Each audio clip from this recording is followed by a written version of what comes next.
Hello friends, मैं Aamir sir classes के साथ आप सभी का स्वागत करता हूं। और आज हम लोग आपके साथ एक नए लेक्चर और नए सब्जेक्ट के साथ यहाँ पे हम आपसे बात करने जा रहे हैं। और इससे पहले मैंने आपसे एक शॉर्ट वीडियो आपको दिया भी था और मैंने बोला भी था कि आप लोगों के लिए एक गिफ्ट लेकर के आ रहा हूँ। और बहुत जल्द कंटिन्यू मैं आपके साथ यहाँ पे जो वर्ल्ड ज्योग्राफी की सीरीज़ है वो तो चलेगी ही, और आपके साथ एक नया सब्जेक्ट और आप मेरे साथ पढ़ेंगे जो कि हम एंशिएंट हिस्ट्री मतलब प्राचीन इतिहास के बारे में जिक्र करेंगे। हम यहाँ से प्राचीन इतिहास की ही बात करेंगे क्योंकि यहाँ पे मैं चाहता तो मिडिवल या मॉडर्न हिस्ट्री से स्टार्ट कर सकता था, लेकिन एंशिएंट हिस्ट्री हम बहुत अच्छी तरह से देखेंगे, बहुत पूरा कंप्लीट करके चलेंगे। जिसमें आज हम आपके लिए जो लेकर के आए, ये मेरा एंशिएंट हिस्ट्री का पहला लेक्चर रहेगा आप लोगों के लिए। और जिसमें हम लोग आपको पहले मैं बताऊंगा कि एंशिएंट हिस्ट्री हमें कहाँ से स्टार्ट करनी है, उसकी तो हम बातें करेंगे। यहाँ मैं आपके लिए जो लेकर के आया हूँ, आज हम पूरा सिलेबस डिस्कस करेंगे कि हम एंशिएंट हिस्ट्री में क्या क्या पढ़ेंगे, कौन कौन से टॉपिक को ज़्यादा देखेंगे। और एक बात बता दूँ वो भी स्टूडेंट कि सर एंशिएंट हिस्ट्री किस किस पार्ट में, मतलब कि कौन कौन से पोर्शन इसका इंपॉर्टेंट रहेगा, क्या मेंस के लिए रहेगा, क्या प्री के लिए रहेगा, क्या जो स्टेट सिविल सर्विस है या फिर जो भी वनडे एग्जाम्स हैं या यूपीएससी में। आपको ये बता दूं जिन स्टूडेंटों के डाउट होंगे तो ये आपका यूपीएससी और एमपीपीएससी और जितने भी स्टेट सिविल सर्विस हैं और वनडे एग्जाम्स हैं, चाहे आपका प्री का एग्जाम्स हो चाहे मेंस हो, मैं यहाँ सारा कवर करके चलूँगा। बहुत डिटेल के साथ हम पढ़ेंगे क्योंकि मैं यहाँ हर एक सब्जेक्ट में चाहे आपको कम मतलब दूं यहाँ पे लेक्चर, चाहे 2 दिन में एक लेक्चर प्रोवाइड करूँ या 3 दिन में, लेकिन जो भी दूंगा यहाँ पे वो बहुत बेटर दूंगा, बेटर बेस्ट देने वाला हूँ आपको यहाँ, और बहुत अच्छा देने वाला हूँ। कोशिश करूँगा अच्छे से अच्छा जो मेरे ने अपने गुरुजनों से उस्तादों से सीखा है वो नॉलेज मैं आपके साथ शेयर ज़रूर करूँगा। और आज हम आपके लिए ये लेकर के आए हैं, जिस प्रकार आप लोग मेरे साथ कंटिन्यू अपना सपोर्ट कर रहे हैं उसी प्रकार अपना सपोर्ट बनाए रखिए और अपना कंटिन्यू प्यार बना के रखिए। तो ये देखिए मैं आपके साथ यहाँ मैं एंशिएंट हिस्ट्री मतलब प्राचीन इतिहास, ये देखिए मैं स्पेशल लिखा भी हूँ कि आपका UPSC MPPSC pre plus mains के लिए ये तो रहेगा। बाकी जितने भी आपके वनडे एग्जाम हैं, चाहे वो आपका मतलब असिस्टेंट कमांडेंट हो, चाहे आपका सीडीएस हो, एनडीए हो और आपका एपकैट का हो, या फिर और भी अदर एग्जाम है, चाहे स्टेट सिविल सर्विस हो, चाहे स्टेट फॉरेस्ट रेंजर की जॉब हो, और या फिर आपका मतलब यहाँ पे जो और भी एग्जाम्स होते हैं, चाहे लेबर इंस्पेक्टर हो, मार्केटिंग इंस्पेक्टर हो, सब इंस्पेक्टर हो, एसएससी हो, बैंक हो, जितने भी एग्जामों में एंशिएंट हिस्ट्री मतलब जीएस का पार्ट आता है, एंशिएंट हिस्ट्री का जो एंशिएंट हिस्ट्री है उसका पार्ट है, इंक्लूड है, उन सब एग्जामों में ये काम आएगा। तो ये देखिए मेरे साथ मैं आपके साथ सिलेबस कर रहा हूँ डिस्कस। यहाँ मैंने लिखा है कि हम सबसे पहले टॉपिक में पढ़ेंगे, यहाँ पे जो डिस्कस करेंगे प्रागैतिहासिक काल। इसको हम दूसरा नाम इसको मैं बता दूं, इसको ताम्र पाषाण काल भी कहते हैं, ताम्र पाषाण काल, ताम्र पाषाण काल भी बोलते हैं हम इसको। तो ये डिस्कस करेंगे, इसमें हम तीनों सब चीजें पढ़ेंगे। प्रागैतिहासिक काल को मैं बता दूं 3 पार्ट में डिवाइड किया गया। इसको हम इंग्लिश में स्टोन एज कहते हैं। क्या कहते हैं? स्टोन एज कहते हैं। जब सबसे पहले मानव की जो उत्पत्ति हुई, सबसे पहले जो उसको औजार जो मिले थे वो औजार किसके? पत्थरों के उसने औजार बनाए थे, या फिर मतलब यूज करता था लकड़ी के या पत्थरों के औजार, या फिर जानवरों के दांत जो थे जैसे हाथी के दांत या और भी बड़े दांत, तो उन चीज़ों से शिकार करता था। इस प्रकार के भी कोई धातु तो इनका ज्ञान था नहीं, तो ऐसी चीज़ों का इनने स्पेशल स्टार्टिंग में यूज किया। तो उसमें हम पढ़ेंगे प्रागैतिहासिक काल और ताम्र पाषाण काल में देखेंगे हम इन चीज़ों को, जिसमें हम पुरापाषाण काल, मध्य पाषाण काल और मतलब कि नवपाषाण काल के बारे में जानेंगे। अभी तक का आ जाएगा हमारा, जिसमें ये सब चीज़ें आ जाएंगी जब मतलब आग की उत्पत्ति हो जाती है और मानव यहाँ पे घर या बस्तियाँ बना के रहने लगते हैं, पशुपालन करने लगते हैं। तो ये चीज़ें हम यहाँ पे जानेंगे, फिर यहाँ पे लोग सब हो जाएंगे। इसी में हम पढ़ेंगे आपका जो ताम्र पाषाण काल बोला है, और इसमें एक और पीरियड जो बोला कांस्ययुगीन सभ्यता मतलब कांसा का पीरियड भी पढ़ेंगे। तो ये भी चीज़ हम यहाँ पे स्पेशली यहाँ पे देखेंगे। इसको क्या बोलते हैं इंग्लिश में अगर देखूँ तो इसको इंग्लिश में बोलते हैं प्रोटो हिस्ट्री। क्या बोलते हैं? Proto history. तो इंग्लिश मीडियम के जो स्टूडेंट है तो मेरे साथ लिखते जाइए, मैं बोलता जाऊंगा। तो प्रोटो हिस्ट्री बोलते हैं इस वाले पार्ट को। अब मैं आता हूँ हड़प्पा को हड़प्पा ही बोलेंगे इंग्लिश में, हड़प्पा पीरियड, हड़प्पा सिविलाइजेशन, इसे इंडस वैली सिविलाइजेशन भी कहते हैं। मतलब जब इस पीरियड से लोग यहाँ पे, तो यहाँ पे लोग क्या हो गए थे, यहाँ पे लोग सब हो गए थे, सिविलाइज हो गए थे, घर बना करके रहने लगे थे, जो झोपड़ियाँ बनाते थे, पशुपालन करने लगे थे, कृषि करने लगे थे, व्यापार भी करने लगे थे। ये सारी चीज़ें यहाँ पे देखने को मिलती हैं। तो हड़प्पा की हम बात करेंगे। हड़प्पा में और इंडस वैली सिविलाइजेशन में एक एक हम जितने भी ओल्ड पुरानी सभ्यता है, जिसमें मिस्र की सभ्यता है और आपकी मतलब सुमेरिया सभ्यता है, या मतलब कि और आपकी इसमें आ जाएगी दजला फरात वाली सभ्यता। ये सब सभ्यताएं हम डिस्कस करेंगे सिविलाइजेशन में पूरी। फिर आएंगे हड़प्पा के बाद, जो हड़प्पा सभ्यता थी ये पूरी कैसी थी? ये शहरी सभ्यता थी। मतलब ये यहाँ पे जो शहर था ये शहर के रूप में विकसित हो गया था। अब बात करता हूँ वैदिक। तो वैदिक जो थी ग्रामीण थी। तो याद रखना ये क्वेश्चन डायरेक्ट पूछ भी लेता है, ग्रामीण सभ्यता और वैदिक। तो हड़प्पा के लोग कैसे निवास करते थे? ये लोग पकी हुई ईंटों के घर बना करके रहने लगे थे और बहुत ज़्यादा मतलब कि उस समय का ये बोलो मुंबई और दिल्ली जैसी सिटी ये लोग बना के रहने लगे थे, अच्छे खासे डेवलप्ड हो गए थे लोग। हर एक चीज़ की जानकारी जब मैं पढ़ाऊँगा तो आप देखना कि क्या क्या चीज़ें थी यहाँ पे।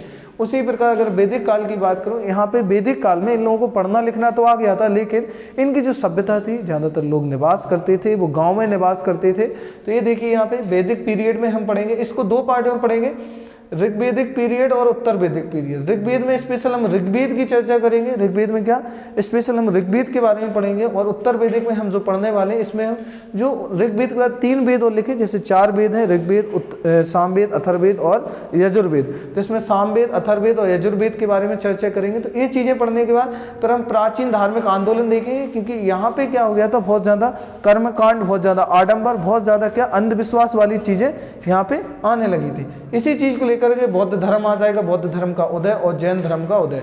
तो बौद्ध धर्म पढ़ेंगे और जैन धर्म पढ़ेंगे। ये चीज़ पढ़ने के बाद यहाँ पे फिर धीरे धीरे जो यहाँ पे लोग रहते थे, यहाँ पे ये सब कबीला का सिस्टम था, लोग कबीले में रहते थे, जिनको हम जन के नाम से जानते हैं इनकी भाषा में। आज के प्रेजेंट के हिसाब से एक बोलो डिस्ट्रिक्ट, और उनको हम राजा या राजन के नाम से जानते थे, राजा कहते थे।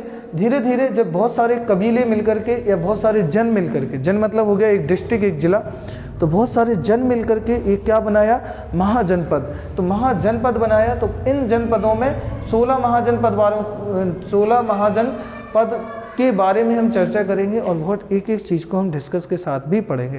तो 16 महाजनपदों में इसकी चर्चा बौद्ध धर्म के निकाय है आगुंतर निकाय। इसमें बता दूं बौद्ध धर्म की एक पुस्तक है आगुंतर निकाय। क्या है? आगुंतर निकाय। तो आगुंतर निकाय में इसकी चर्चा की गई है, किसमें? 16 महाजनपदों की। किसकी? 16 महाजनपदों की चर्चा की गई है। तो हम एक चीज़ को यहाँ डिस्कस करेंगे कि 16 महाजनपदों की चर्चा कहाँ की गई है, तो आगुंतर निकाय में। ये भी हम एक देखें। यहाँ पे सबसे ज़्यादा पावरफुल जो शहर या जो भी महाजनपद बनकर आता है वो आता है मगध।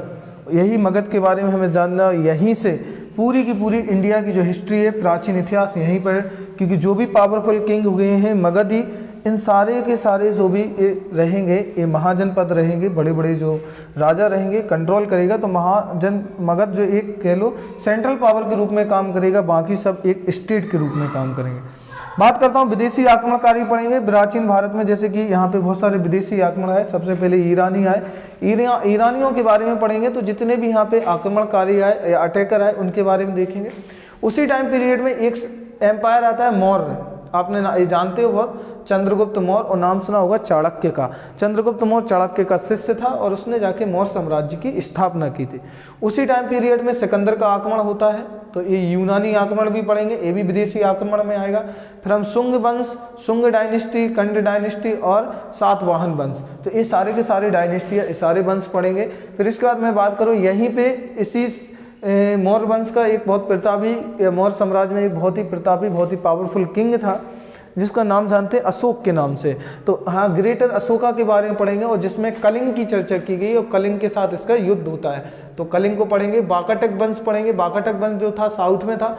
अभी आपको पता है जो बाकाटक वंश के जो राजा थे, यहाँ पे मैंने नाम भी बताया था, रुद्रेश्वर किंग थे एक बाकाटक। अभी साउथ में एक मंदिर मिला है, रमप्पा मंदिर या रुद्रेश्वर मंदिर, तो उन्हीं के शासन पीरियड, उन्हीं के काल में ये मंदिर बनवाया गया था। और जो यहाँ पे जो इनका जो एक सेनापति था जिनका नाम था रुद्रेश्वर रमप्पा, तो उन्हीं के नाम पे इस मंदिर का नाम रखा है। और जो अभी तेलंगाना में खोजा गया है, मतलब है तो वो अभी खोजा क्या गया, वो तो बना तो पहले ही से है। मतलब इसको यूनेस्को ने अभी इसको 39वां यूनेस्को हेरिटेज के में इसको नंबर दे दिया है। तो कौन सा 39वां इसे यूनेस्को लिस्ट में शामिल कर लिया है। तो बाकाटक वंश को डिटेल से पढ़ेंगे, क्योंकि अभी इसका रुद्रेश्वर मंदिर जो इसके टाइम पीरियड में बनाया गया था वो अभी करंट अफेयर में है। तो ये भी चीज़ हम डिटेल से देखेंगे। विदेशी उत्तराधिकारियों में, मतलब जो विदेशी आक्रमणकारी आए उनके यहाँ पे उत्तराधिकार, देखो ज़्यादातर सभी को इंडिया आना पसंद था, ज़्यादातर लोग इंडिया आए क्योंकि इंडिया में बात ही ऐसी थी। क्या क्या चीज़ें थी, एक सारी चीज़ें हम जानेंगे। हिंद यवन पढ़ेंगे। शक आक्रमणकारी पार्थियन पहला पढ़ेंगे। कुषाण वंश, ये कुषाण वंश वही है जिसका शासक कौन था, सबसे प्रतापी शासक था कनिष्क। तो कनिष्क के बारे में हम इसी में पढ़ेंगे, कुषाण वंश का शासक था। बिम कैडफिशस और कुजुल कैडफिशस इसके वंशज थे, तो ये सारी चीज़ें हम पढ़ेंगे। फिर नेक्स्ट आएगा हमारा गुप्त काल। गुप्त काल, गुप्ताज पीरियड मोस्ट इंपोर्टेंट है, जिसमें हम पढ़ेंगे चंद्रगुप्त, और चंद्रगुप्त है आपका, और श्रीगुप्त ने इसकी मतलब नींव डाली थी, इसकी जो श्रीगुप्त इसके फाउंडर हैं गुप्त काल के। फिर इसी में आपका रामगुप्त है, चंद्रगुप्त है, समुद्रगुप्त है, ये सारे जो इम्पोर्टेंट किंग हैं सब हम इसमें पढ़ेंगे। फिर गुप्त काल का प्रशासन जानेंगे, जानने के बाद फिर गुप्तोत्तर काल, पूर्व मध्यकाल पर जानेंगे, हर्षवर्धन के बारे में जानेंगे, इम्पोर्टेंट किंग हुआ है जो कन्नौज के पीरियड, कन्नौज जो एरिया है ये उत्तर प्रदेश में आता है, कानपुर के आगे, तो उस एरिया के बारे में हम अच्छी तरह से हर्षवर्धन के बारे में पढ़ेंगे। और इसी के शासन मतलब इसी के दरबार में, इसी के कोर्ट में एक बहुत फेमस कवि था बाणभट्ट, ठीक है, जिसने हर्ष चरित्र, हर्ष करेक्टर के ऊपर इसकी बुक भी लिखी है, तो उसके बारे में जानेंगे। तो इसका पीरियड पढ़ेंगे। अगली बात करूँ, हम राष्ट्रकूट जानेंगे, गुर्जर प्रतिहार जानेंगे, पालवंश जानेंगे। यहीं से ये बोल लो, ये यहाँ से प्राचीन इतिहास,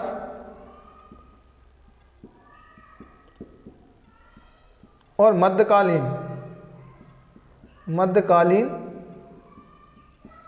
इतिहास कि क्या है, ये दोनों। तो यहाँ पे जो त्रिकोणीय संघर्ष दिख रहा है ना, ट्राई स्ट्रगल, मतलब ये क्या होते हैं कि अगर मैं बात करूँ थोड़ी सी, तो राष्ट्रकूट, गुर्जर प्रतिहार, ये इंडिया में जो दिशाएं हैं, चारों दिशाओं की तरफ एक एक कोना पकड़े हुए थे, मतलब एक एक हिस्से पे राज कर रहे थे, अपना यहाँ पे कंट्रोलिंग कर रहे थे। और तीनों को लेकर के, एरिया को लेकर के जब एक दूसरे के एरिया बढ़ने लगे, इनका विस्तार क्षेत्रफल का होने लगा, इनके राज्य प्रशासन जब बढ़ने लगा, तो तीनों में एक संघर्ष हो जाता है, तो इसलिए इसको बोला जाता है त्रिकोणीय संघर्ष। हो इसी के बाद यहीं पे आपको, इसलिए इसको प्राचीन और मध्यकाल इतिहास को, इसको क्या, बीच की कड़ी माना जाता है। तो जो गुर्जर प्रतिहार और पालवंश है, पाल है, ये तीनों क्या है, बीच की कड़ी है। इतिहास और मध्यकालीन की क्या है, बीच की कड़ी है। बीच की कड़ी क्या है, बीच की कड़ी का काम करते हैं, मतलब एक जोड़ने का काम करते हैं। जोड़ने का काम कौन करते हैं, इस त्रिकोणीय संघर्ष। यहीं से आपका स्टार्ट हो जाएगा, क्या स्टार्ट हो जाएगा, आपका मध्यकालीन इतिहास, मतलब मिडेवल हिस्ट्री, यहीं से स्टार्ट होगा। यहीं पे हम मोहम्मद बिन कासिम, जो फर्स्ट अरेबियन था, मतलब अटैकर था, उसके बारे में भी पढ़ेंगे। फिर यहीं पे इसके बाद आगे हम जाएंगे, फिर यहाँ पे आपका आएगा मतलब महमूद गजनबी, मोहम्मद गौरी, ऐसे जाके दिल्ली सल्तनत, और फिर जाके आगे वो मिडेवल हिस्ट्री में डिस्कस करेंगे। अभी हम एंशिएंट हिस्ट्री की बात कर रहे हैं। इसमें देख लें, इसमें हम कुछ भी जो अलग स्टेट थे, जैसे कन्नौज का गढ़वाल वंश पढ़ेंगे, दिल्ली के चौहान वंश, इसमें पृथ्वीराज चौहान वगैरह सब आएंगे। मध्य प्रदेश के चंदेल अंदिल वगैरह हैं, परमार भी, चालुक्य, पाल, सैन और हिंदू शाही राजवंश, सब के बारे में पढ़ें। अगर मैं बात करूं दक्षिण भारत के राजवंशों की, दक्षिण भारत में कौन कौन सी डायनेस्टियां थी, कौन कौन से किंग थे जो रूल कर रहे थे, तो बातापी और बादामी के चालुक्य एक वंश है, चालुक्य डायनेस्टी है, तो इनको ये लिखा ना चालुक्य। तो ये बातापी बादामी, क्योंकि अलग अलग नाम से जानेंगे, क्योंकि स्टूडेंट को इन टॉपिकों में बहुत डाउट रहता है कि सर ये है क्या बातापी बादामी, नहीं, तो इसको हम बहुत डिटेल के डिस्कस करेंगे। पल्लव पढ़ेंगे, चालुक्य पढ़ेंगे, पांड्य पढ़ेंगे, चोल वंश पढ़ेंगे। ऐसे करके एंशिएंट हिस्ट्री का जो सिलेबस है इस प्रकार से कवर हो जाएगा।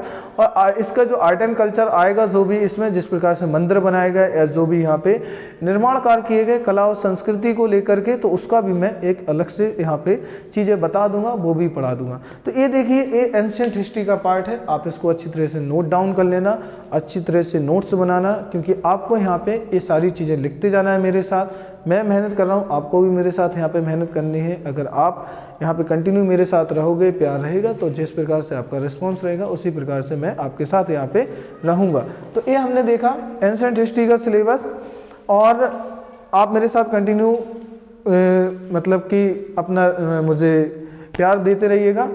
और रहा ये, अपने ज़्यादा से ज़्यादा दोस्तों के साथ शेयर ज़रूर कीजिए और ज़्यादा से ज़्यादा लोगों को ये इन्फॉर्मेशन पहुँचे। तो फिर हम मिलते हैं। एंशिएंट हिस्ट्री का ये था आपका सिलेबस का लेक्चर।